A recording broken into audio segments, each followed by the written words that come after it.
کوئی زیادہ کوئی کچھ نہیں جانتا. تو یہ جو ٹرمپ کے بیانات ہیں, اور آخری بیان بہت ہی ان کا جو ہے وہ سمجھیں کہ آخری دھمکی ہے, اور اس کے بعد کچھ نہ کچھ ایکشن ہوگا آج کی رات یا کل تک, اور اگلے کچھ گھنٹے اور ایک دو دن بہت ہی اہم ہے. اس میں پریزیڈنٹ ٹرمپ نے کہا ہے آل کیپٹل لیٹر میں, انگریزی میں انہوں نے لکھا ہے انکنڈیشنل سرنڈر. انکنڈیشنل سرنڈر, غیر مشروط ہتھیار ڈال دیں, ایران کو یہ کہا ہے غیر مشروط, اور اس میں کوئی ایران کی شرط نہیں ہوگی کہ ہم اپنا نیوکلیر پروگرام جاری رکھیں گے یا اسرائیل اپنے حملے بند کرے تو ہم ہتھیار ڈالیں گے.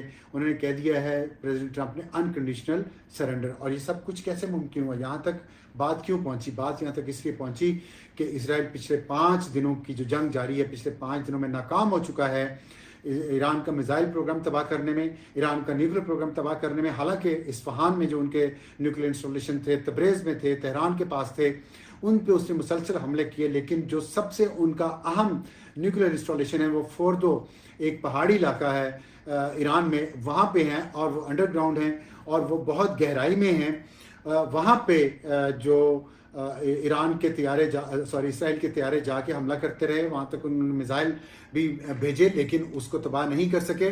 اور وہ ہے اصل خطرہ نیوکلیر پروگرام کے بارے میں جو ابھی تک تباہ نہیں ہو سکا. اور دوسرا یہ ہے کہ رجیم چینج کا جو آپریشن پلان کیا تھا امریکہ اور اسرائیل نے, اور جس سے کچھ عرصہ پہلے پاک بھارت جنگ بھی چھیڑی گئی تھی واٹر ٹیسٹ کرنے کے لیے, جس میں بھارت کو عبرتناک شکست ہوئی, اور بھارت ابھی اسرائیل کے ساتھ کھڑا ہے. حالانکہ اسرائیل کا وہ بہت اچھا دوست تھا, اور پاکستان جس کے ساتھ ایران نے کبھی اچھا تعلق قائم نہیں رکھا اور پاکستان کے خلاف کارروائی میں حصہ لیتا رہا, پاکستان آج ایران کا ساتھ دے رہا ہے سیاسی طور پر بھی اور سفارتی طور پر بھی. لیکن ملٹری کے اس میں یا کسی نیوکلیر پروگرام میں یا ڈیفنس پروگرام میں پاکستان اور ایران کا کوئی تعاون نہیں ہے. تو یہ وہ صورتحال ہے جو فورٹو نیوکلیر پاور پلانٹ ہے, وہ سمجھ لیں کہ ہمارے جیسے کہوٹا کا مین پاور پلانٹ تھا, اب تو نہیں ہے. گورنمنٹ بتا دیا کہ اس نے نیوکلیر بام گرایا تھا, تو اس کو یاد کروا رہا ہے مائک ہکبی ٹرمپ کو کہ آپ پہ وہ فیصلہ کرنے کا وقت آ گیا ہے, اور یہ خدا کا حکم ہے کہ آپ کریں. اور اس پہ اگر ایٹم بم گرایا جاتا ہے تو وہ تباہ ہوگا, لیکن ظاہر ہے اس سے بہت نقصان ہوگا, اور دنیا میں بہت زیادہ اس پہ تشویش پائی جاتی ہے. لیکن اس کو رول آؤٹ نہیں کیا جا سکتا, کیونکہ مائک ہکبی نے جو بات کی ہے وہ بہت امپورٹنٹ ہے. ہیری ٹرومین سے انہوں نے اس کو کمپیئر کیا ہے, ہیری ٹرومین کے اس ڈیسیژن سے کمپیئر کیا ہے, اور ہیری ٹرومین کا وہ ڈیسیژن جاپان پہ ایٹم بم گرانے کا تھا. اور اب ٹرمپ کو بھی ہکبی یہی کہہ رہا ہے کہ آپ ایران پر بھی ایٹم بم گرائیں. لیکن اس کے علاوہ جو آپشنز ہیں جس کا نیو یارک ٹائمز نے بھی ذکر کیا وہ بنکر بسٹر ہیں. بنکر بسٹر 2 قسم کے ہیں, ایک ہے میسو آرڈیننس ایئر بلاسٹ MOB, جسے مدر آف آل بمز بھی کہا جاتا ہے.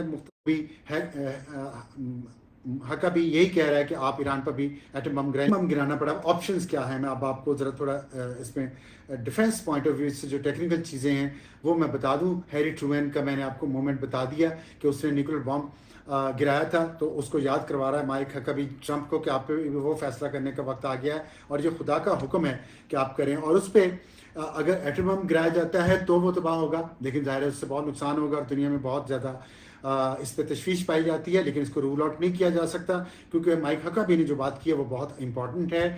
ہیری ٹرومین سے انہوں نے اس کو کمپیئر کیا ہے, ہیری ٹرومین کے اس ڈیسیژن سے کمپیئر کیا ہے, اور ہیری ٹرومین کا وہ ڈیسیژن جاپان پہ ایٹم بم گرانے کا تھا. اور اب ٹرمپ کو بھی ہکبی یہی کہہ رہا ہے کہ آپ ایران پر بھی ایٹم بم گرائیں. لیکن اس کے علاوہ جو آپشنز ہیں جس کا نیو یارک ٹائمز نے بھی ذکر کیا وہ بنکر بسٹر ہیں. بنکر بسٹر 2 قسم کے ہیں, ایک ہے میسو آرڈیننس ایئر بلاسٹ MOB, جسے مدر آف آل بمز بھی کہا جاتا ہے مختصراً.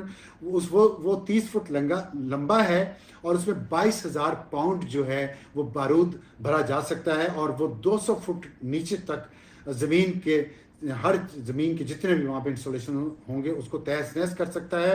بلاسٹ کیپیسٹی ہے اس کے اندر H6 ہوتا ہے, RDX ہوتا ہے, TNT ہوتا ہے, اور ایلومینیم ہوتا ہے. اور یہ لیکن اگر 200 سے زیادہ گہری کوئی انسٹالیشن ہے وہاں پہ یہ کام نہیں کرے گا, تو لیکن یہ C-130 کے ذریعے گرایا جا سکتا ہے. اور اس کے بعد افغانستان میں ایک دفعہ گرایا گیا ہے, افغانستان میں 2017 میں جو وہاں پہ امریکہ نے یہ بم گرایا تھا. دنیا میں ایک ہی دفعہ اس کا استعمال ہوا. اور اس کے علاوہ ہے GBU-57 جس کو کہتے ہیں میسو آرڈیننس پینیٹریشن MOP میسو آرڈیننس پینیٹریشن